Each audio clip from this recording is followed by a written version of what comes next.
Selamat malam, salam demokrasi, edisi ketiga. Suara Massa akan membahas tentang pemilu yang sebentar lagi akan dilaksanakan pada tanggal 14 Februari tahun 2024 nanti. Pemilu sejatinya adalah tolak ukur sejauh mana demokratisasi tumbuh secara sehat. Untuk dapat tumbuh dengan sehat maka dipertemukanlah adu gagasan, ide, narasi dan program agar pemilu menghasilkan pemimpin yang berkualitas. Namun, masih banyak orang yang tidak memahami pemilu sebagai bagian dari proses demokratisasi. Pemilu dianggap sebagai sebuah ajang pertempuran yang bertujuan meraih kemenangan sehingga untuk menang maka lawan harus dijatuhkan dengan cara apapun tanpa lagi memandang pemilu sebagai alat ukur sejauh mana demokrasi berjalan dengan sehat. Dalam adu gagasan, ide, narasi dan program tersebut negara telah memberi ruang dalam konstitusinya untuk bebas menyampaikan pendapatnya. Seperti termaktub dalam Pasal 28 dan Pasal 28E ayat 3 Undang-Undang Dasar Negara Republik Indonesia tahun 1945 yang menyatakan, setiap orang berhak atas kebebasan berserikat, berkumpul dan mengeluarkan pendapat. Kebebasan menjadi hal penting dalam negara demokratis seperti Indonesia. Kebebasan tersebut termasuk kebebasan berpendapat, berekspresi dan mempertahankan argumen di muka umum. Sebagian besar negara maju menjunjung tinggi nilai kebebasan setiap individu.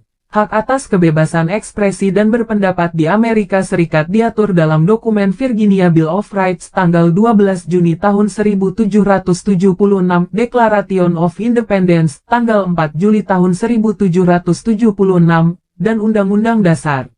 Dalam sidang pertama PBB pada 1946, sebelum disahkannya Universal Declaration on Human Rights atau traktat-traktat diadopsi, Majelis Umum PBB melalui resolusi nomor 59I terlebih dahulu menyatakan, hak atas informasi merupakan hak asasi manusia fundamental, standar dan semua kebebasan yang dinyatakan suci oleh PBB. Menjadi satu hal yang ironis dan memprihatinkan ketika ada relawan Ganjar Pranowo melaporkan isi pidato Anies Baswedan yang berisi data perbandingan secara statistik apa yang dibangun oleh SBY dengan apa yang sudah dibangun Jokowi terkait pembangunan jalan.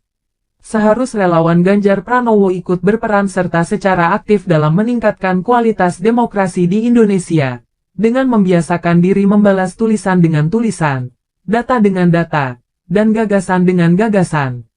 Sehingga terbuka ruang perdebatan yang ilmiah dan mencerdaskan kesadaran politik rakyat, bukan malah menunjukkan sikap represif dan anti-demokrasi dengan melakukan laporan secara hukum ke kepolisian.